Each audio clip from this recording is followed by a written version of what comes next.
everyone, I'm back. My coffee is also back. It's a thing. And I'm back with a story about how I actually got to be able to, well, also kind of to realize that I can use my Bible as a mental health resource. Something I never imagined happening.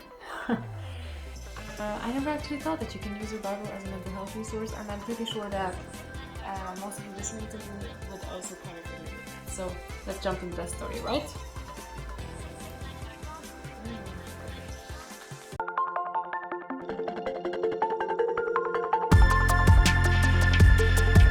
So this is the story of how I learned to use my Bible as a resource for my mental health. Because I guess everyone else out there had assumptions about what the Bible is about and what it is for. And my assumptions, as I guess yours as well, came from people who explicitly through their words and teachings told me, but also implicitly by how I saw the people who were teaching me the Bible and teaching me what the Bible is about, acted, lived, and kind of how their thoughts worked out. So just in short, I guess the first years of my life my first years as a Christian, I just thought that the Bible is, I'm so ashamed to say this, but kind of like, your guidebook to how to achieve perfect bitterness under the guise of actually false holiness. But I thought at the moment it was real holiness. Others kind of taught me that the Bible was all about how to forget about myself and my needs and my things and just think about others, because that is what Jesus does and did. And yet others kind of gave me this idea that what the Bible is all about is just kind of being overly concerned by doing the right thing in every kind of moment. So the thought of using the Bible as a mental health resource, I was like, seriously, not really on my map. Not at all on my map.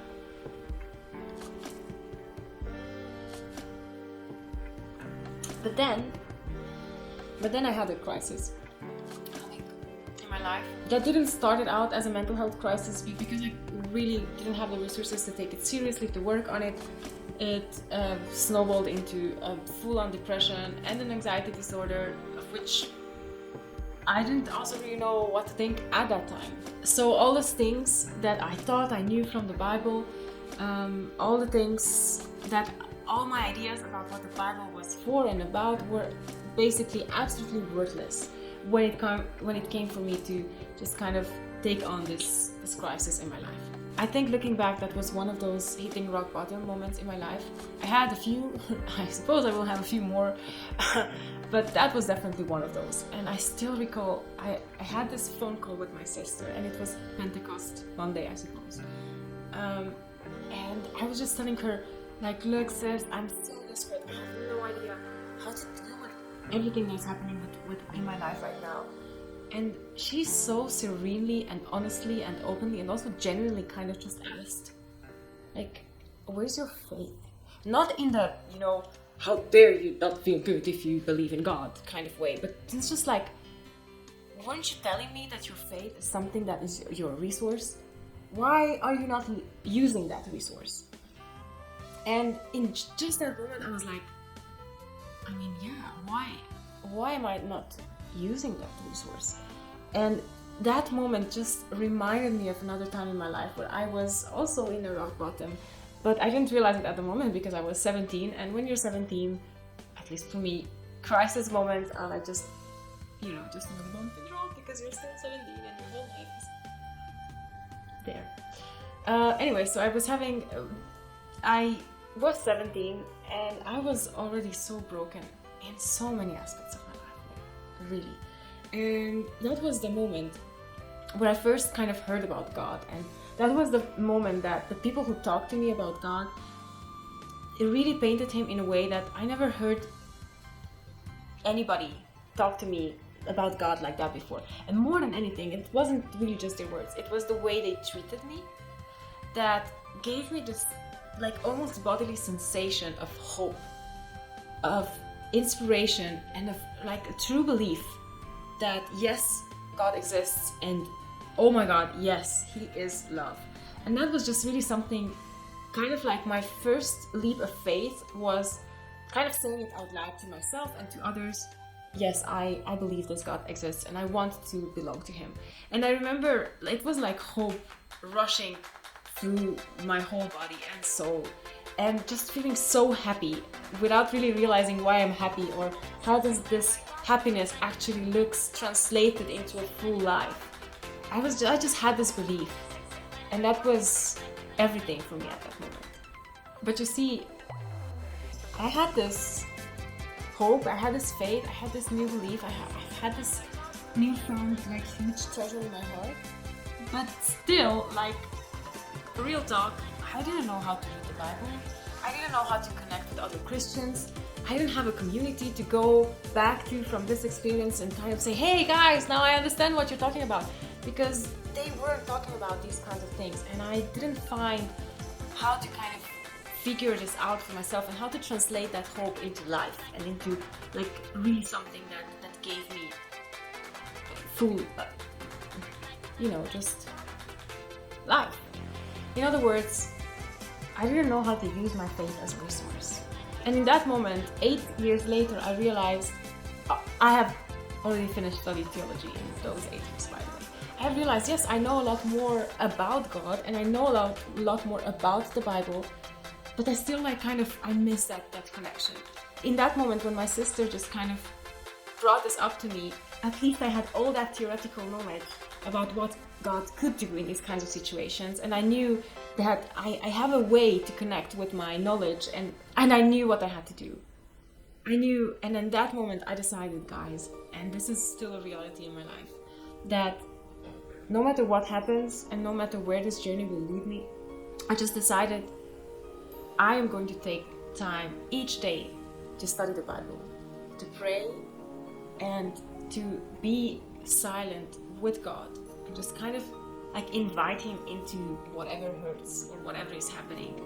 And in that moment, a journey of healing started for me. And I have to say, like, there's so many healing that happened in my life, and yet I will never, ever, ever stop doing this on a daily basis, because there's so much more that is happening in that time that I'm studying the Bible and praying and opening myself up to God. It's just, but through this decision of dedicating time and energy and resources into having this personal daily time with God and the Bible,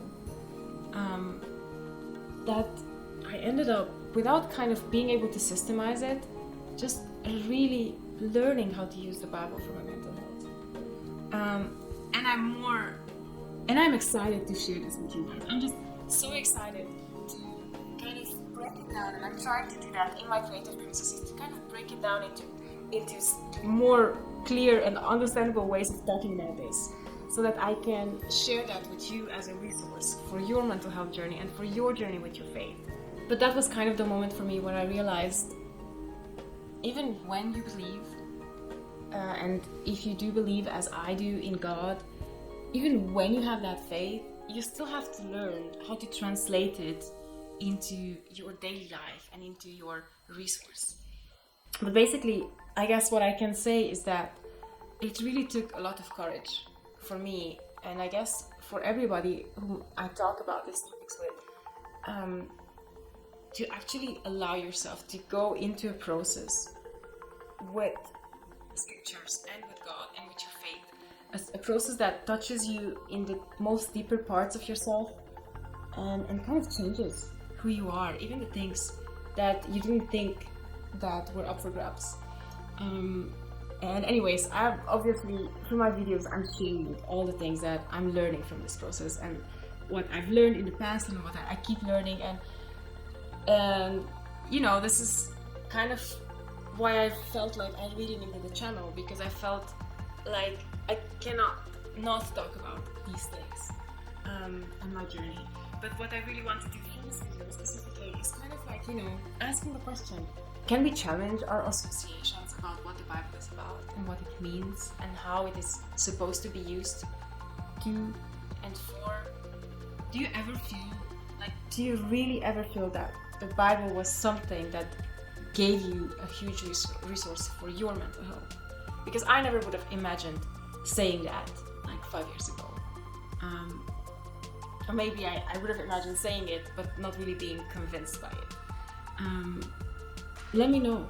Let me know in the comments, or if if we are connected on Instagram, feel free to DM me. I'm really curious about your story and how does this work together for you. And if you're interested to learn more about these kinds of topics and just kind of generally be part of a bigger conversation about Christianity and mental health, and also be with me on my journey as I am trying to figure out the road of, you know, how to put these things together, you are very welcome to subscribe to my channel and share it with other people who you think would be interested, and engage with me. I hate talking alone. Every time I take a coffee with me, because usually when I'm talking, then there's someone else listening, and then they are talking, and then I get this. And this is the most frustrating thing about YouTube for me. But I love that I can share my thoughts and more than just a post. But I hate that I'm not hearing from you guys. So let me know. Yeah. And in any case, well, you know what you have to do. Share, like, comment, subscribe, all that things. Let's be friends.